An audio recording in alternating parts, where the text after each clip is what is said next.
नशा, वीरनाश और गंदे आचरण में फंस चुका था। 2020 में यूट्यूब के माध्यम से आपका सत्संग सुना। 90% नशा और अन्य भोग छोड़ चुका हूँ।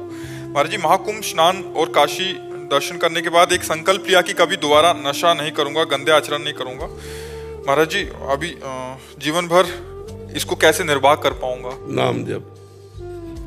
जब तक नाम जप रूपी अध्यात्म बल नहीं, तब तक कोई भी प्रतिज्ञा, कोई भी नियम, कोई भी जानकारी सफल नहीं होती। जैसे हमें जानकारी है हमें नहीं करना चाहिए, लेकिन हमारे अंदर क्षमता भी तो होनी चाहिए कि वो मैं ना करूं। नहीं तो इंद्रियां और मन बड़े बलवान और जबरदस्ती हमसे करवा लेंगे। तो क्षमता प्राप्त करने के लिए हमें भजन की आवश्यकता है। जो नाम प्रिय हो भगवान का, वो नाम आप जप करो। और नाम जप करने का जो हमारे अंदर भाव आना चाहिए, वो तभी आएगा जब हम मांस न खाएं, शराब न पिएं, पराई माता बहनों की तरफ गंदी दृष्टि न करें। अगर ये हम पापाचरण करेंगे तो फिर भजन में रुचि नहीं हो पाएगी।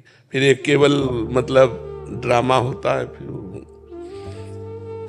माला झोली और आचरण बुरे, तो फायदा क्या है नहीं? भगवान के मार्ग में हम कह रहे दिखावा मत करो, सच्चाई से चलो। तो थोड़ा भी चलोगे तो भगवान उतने से ही प्रसन्न हो जाएंगे। और दिखावे में आजकल दिखावा बहुत बच्चा हो रहा है।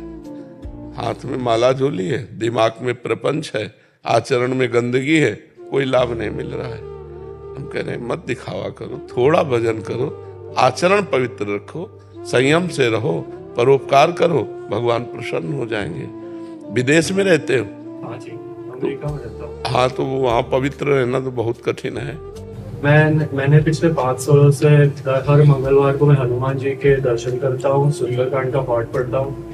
मैं 23 साल का था तब चला गया था, अकेला था और गंदे चीजों में फंस गया वहाँ पे, शराब वराब के चक्कर में। तो अभी मैंने हाल ही कुछ महीनों पहले नाम जप शुरू कर दिया है, 3-4 दिन से। अच्छा, ये शराब छोड़ दी? 95% नहीं, 100% छोड़ो। आज वृंदावन में हमारे पास आने के बाद परसेंट बचा रहे, पूरा 100% छोड़ो। भी संकल्प लिया है, महाकुंभ स्नान के बाद कभी हाथ नहीं लगाऊंगा। हाँ, नहीं तो आज और संकल्प दृढ़ कर लो कि वृंदावन में बैठ के कहता हूँ कभी शराब नहीं पीऊंगा, कभी शराब को हाथ भी नहीं लगाऊंगा, कभी नशा नहीं करूंगा। हाँ ठीक है। दूसरी बात, मांस मैंने काफी हद तक छोड़ दिया है। नहीं, हद नहीं, पूरा छोड़ो, तभी तो आप सुधरोगे। रोटी दाल तो मिल ही जाती होगी, अमेरिका में ऐसा तो नहीं रोटी दाल नहीं मिलेगी। जैसा चाहो ऐसा भोजन कर सकते हो। हाँ। तो फिर इसे छोड़ो। बढ़िया बढ़िया सब्जी है, दूध है, मिष्ठान है, खान पान है, ये मांस छोड़ दो। 2 बातें क्लियर? 100% है? हाँ, क्लियर एकदम से। अच्छा, अब रह गई तीसरी बात, जो स्त्रियों की तरफ आकर्षण है। तो इस पर आप धीरे धीरे कंट्रोल कर लो, इस पर कंट्रोल कर लो, क्योंकि वहां बेविचार प्रवृत्ति खुला है। मतलब वहां किसी तरह का ऐसे रोक टोक नहीं, कोई धर्म मर्यादा नहीं कि तुम उसकी पत्नी हो, अगर हम तुम्हारी तरफ देखेंगे तो पाप लगेगा। तो इसलिए थोड़ा इसको कंट्रोल में अगर ले आना तो फिर बात बहुत अच्छी बन जाएगी नाम जप करते हुए। ठीक है? और हनुमान जी परम ब्रह्मचारी हैं, ऐसे पवित्र भगवान का आश्रय लेकर तो फिर और पवित्र रहना चाहिए। ठीक है? आप ऐसे करिए। अंकिता गोस्वामी जी, गुना, मध्य प्रदेश से। राधे राधे महाराज जी। महाराज जी, अपनी इच्छा शक्ति कैसे दृढ़ करें? अध्यात्म बल से। जब तक भगवान का भजन नहीं होगा तब तक अध्यात्म बल नहीं होगा। और अध्यात्म बल के बिना निश्चय नहीं पक्का होता। जैसे भीष्म जी का अध्यात्म बल पक्का है, तो एक बार व्रत ले लिया, अखंड ब्रह्मचारी रहूंगा, तो जीवन में कभी नहीं तोड़ा। तो हमारा जो निश्चय, हमारी जो इच्छा शक्ति परिपक्व दृढ़ हो, उसके लिए हमें नाम जप चाहिए। नाम जप के लिए पवित्र आहार चाहिए। पवित्र आहार के लिए धर्म पूर्वक कमाया हुआ धन होना चाहिए। धर्म जानने के लिए शास्त्रों का स्वाध्याय होना चाहिए, सत्संग सुनना चाहिए। तो शास्त्रों का स्वाध्याय, सत्संग और धर्म के द्वारा कमाए हुए अन्न से अपने उदर का पोषण और नाम जप, इससे सब ठीक हो जाएगा। निश्चयात्मिका बुद्धि हो जाएगी, परमात्मा ज्ञान हो जाएगा, इच्छा शक्ति प्रबल हो जाएगी, जो हम सोचेंगे वो होने लगेगा। हमारे अंदर पावर तो होना चाहिए, भजन का पावर होना चाहिए, भगवान की कृपा का पावर होना चाहिए। तो हम जब तक शास्त्रों का स्वाध्याय नहीं करते तो हमें पता नहीं होता क्या करना चाहिए क्या नहीं करना चाहिए, तो अधर्म बन जाता है। अधर्म जो हमारी बुद्धि को भ्रष्ट कर देता है। और जब हम शास्त्र सम्मत संतजनों के सम्मत आचरण करते हैं और भगवान का भजन करते हैं तो हमारी आध्यात्मिक शक्ति बढ़ती है। तो हम जो सोचते हैं वो मंगलमय सोचते हैं और वो मंगलमय हो ही जाता है। और जब हमारी बुद्धि अपवित्र होती तो अमंगलमय सोच करते हैं, अमंगल भी हो जाता है।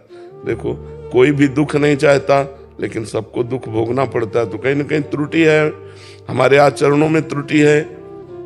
हम चाहते सुख हैं, क्रिया करते सुख के लिए है, दुख कभी नहीं चाहते, पर दुख पिंड नहीं छोड़ रहा।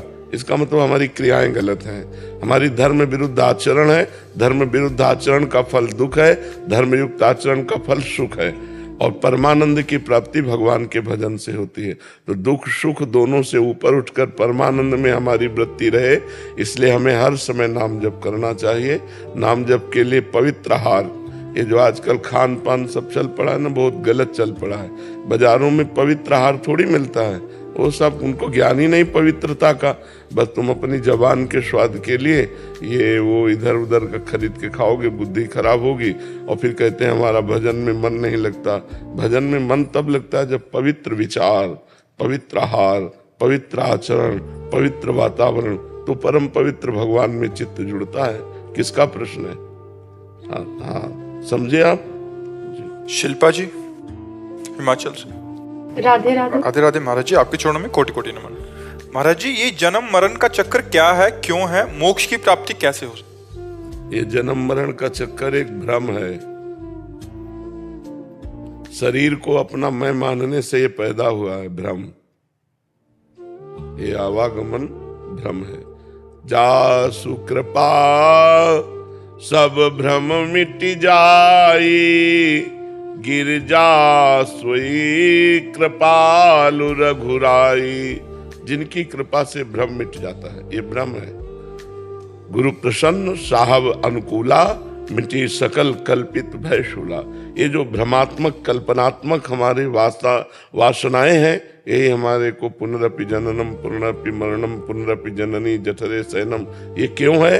इसका कारण देहाभिमान है। मैं स्त्री हूँ, मैं पुरुष हूँ, इस भाव को स्वीकार करके जो हम बर्ताव करते हैं, यही हमारे जन्म मरण का हेतु होते हैं। और इससे छूटने का उपाय है सदगुरु की शरण लेकर उनके द्वारा बताई हुई मंत्र उपासना में निरंतर अपने चित्त को जोड़ा जाए, तो हमारे हृदय में भगवान की कृपा से ज्ञान प्राप्त हो जाएगा। जहाँ शरीराभिमान नष्ट हुआ, जहाँ इंद्रियों की चंचलता नष्ट हुई, जहाँ मन एकाग्र हुआ, उसी समय मोक्ष है। क्योंकि बंधन कभी हुआ ही नहीं, आत्मा का कभी बंधन नहीं हो सकता। तो जैसे सोए हुए पुरुष का कोई गला काट रहा हो तो उसको किसी भी तरह नहीं बचाया जा सकता, एक ही उपाय है, केवल उसको जगा दिया जाए। समझ रहे हैं? जैसे सोया हुआ कोई पुरुष है, उसका कोई गला काट रहा है, तो अब चाहे पूरी फौज लगा दो, उसको आप बचा नहीं सकते, क्योंकि बाहर से उसका कुछ हो ही नहीं रहा, उसका स्वप्न में हो रहा है, तो उसको जगा दो। ऐसे ही चाहे जितने झाड़ फूंक जंतर मंतर बांध लो, आवागमन से मुक्त नहीं हो सकते। एक ही उपाय है, ज्ञान में जग जाओ। ये ज्ञान हो जाए कि मैं शरीर नहीं हूं। तो देखो, अभी 50-50 वर्ष हो गए, एक सेकेंड भी हमें ज्ञान नहीं हुआ कि मैं शरीर नहीं हूं।